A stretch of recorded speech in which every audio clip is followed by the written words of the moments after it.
No mar da vida, olhe para Jesus.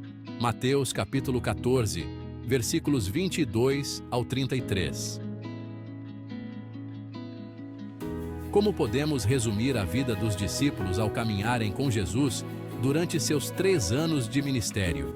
A diversidade de sinais, milagres e maravilhas presenciados por eles durante o seminário com Jesus é vasta e, de acordo com João capítulo 21, versículo 25, nem mesmo o mundo inteiro seria capaz de conter todos os livros que narrassem as ações de Cristo nessa terra.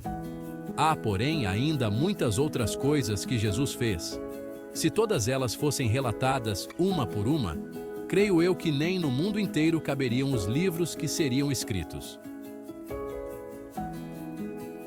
Antes do fato que iremos abordar, Jesus realizou algo que a ciência nunca explicará e que até hoje nos leva a perceber e reconhecer o grande poder do nosso Deus.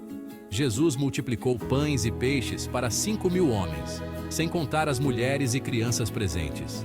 Isso significa que muito mais de 5.000 pessoas foram alimentadas, miraculosamente, até ficarem saciadas, pois sobrou muita comida. Os discípulos presenciaram algo extremamente novo e inexplicável. Imagino como ficaram surpresos e assustados ao mesmo tempo, ao comerem aquela refeição e depois pegarem 12 cestos cheios de comida. O mestre então dá um comando simples: entrem no barco e vão na frente, pois vou me despedir das pessoas que estávamos ministrando. Lembre-se, mais de 5.000 pessoas. Eles obedecem ao mestre e não imaginam o que estava por vir. Talvez algum deles se perguntou: como ele nos alcançará? Mas Jesus estava em um lugar especial, pois logo depois de se despedir da multidão, ele estava em seu momento de oração com o Pai. Não estava apenas se fortalecendo, mas nos dando um grande ensinamento através do seu exemplo perfeito, antes de acontecerem grandes coisas ou até mesmo antes das tempestades e dificuldades. É importante depositar toda a confiança e fé no Todo-Poderoso. Jesus sabia do que ele era capaz. Nunca duvidou do seu chamado e do que o Pai o havia instruído a fazer. Os discípulos, por outro lado, ainda estavam incrédulos com o que assistiram anteriormente. Agora enfrentam um mar com fortes ventos e ondas violentas em plena madrugada. A 4ª vigília da noite corresponde ao horário entre as 3 e 6 da manhã. Então imagine estar em um barco no escuro, com ventania, ondas grandes e fortes, o barco sacudindo e uma silhueta ao longe aparecendo.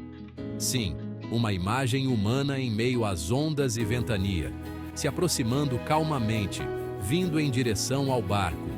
Não há outra opção para os discípulos, que ainda não haviam discernido sobre o milagre anterior, a não ser pensar que estavam vendo um fantasma. Acredite, eles pensaram em fantasma. Com o próprio Deus encarnado andando ao lado deles por muitos dias, eles não lembraram de sua fé, mas em crenças, digamos, infantis. Jesus, percebendo a pequena fé deles e a luta constante contra os fatores naturais que os castigavam, vem com sua poderosa voz que acalma e traz segurança. Não temam, sou eu, Pedro. Não se dá por satisfeito em ouvir a voz do Mestre. Assim como Gideão, como Ezequias e até Moisés, pediu algo para confirmar. Se és tu, Jesus o chama para perto. Repare nisso. Jesus chama Pedro, a mim e a vocês, para um relacionamento mais próximo, pois somente assim conheceremos nosso Deus e confiarmos ainda mais na sua voz e sua palavra. Venha e veja, como havia dito antes para outros. Venha até mim. Pedro experimenta algo grandioso, a sensação de andar por sobre as águas, mesmo que por um instante. Por um curto espaço de tempo, ele andou sobre as águas desafiando tudo que a física e a lei da gravidade já estabeleceram. O vento, as ondas, o barco, a falta de luz adequada, nada disso mudou. Tudo isso já estava ali, mesmo quando Pedro andou por sobre as águas em pequenos e curtos passos. A incredulidade é nosso maior vilão. Não a tempestade, nem as ondas ou circunstâncias, mas a falta de fé em nosso Deus e no nome poderoso de Jesus. A falta de fé de Pedro e os discípulos fica como uma grande lição a todos nós e a toda a Igreja de Deus por sobre a terra nesses últimos 2000 anos.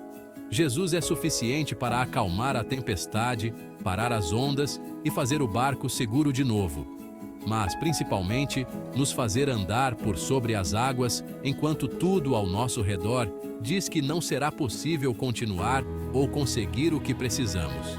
Precisamos ter fé e confiança em nosso Deus que criou os céus e a terra e que rege tudo o que há. Hebreus 4,16 diz: Acheguemo-nos, portanto, confiadamente, junto ao trono da graça, a fim de recebermos misericórdia e acharmos graça para socorro em ocasião oportuna. Jesus de Nazaré é suficiente para nos fazer avançar. É por isso que a Igreja sempre será triunfante.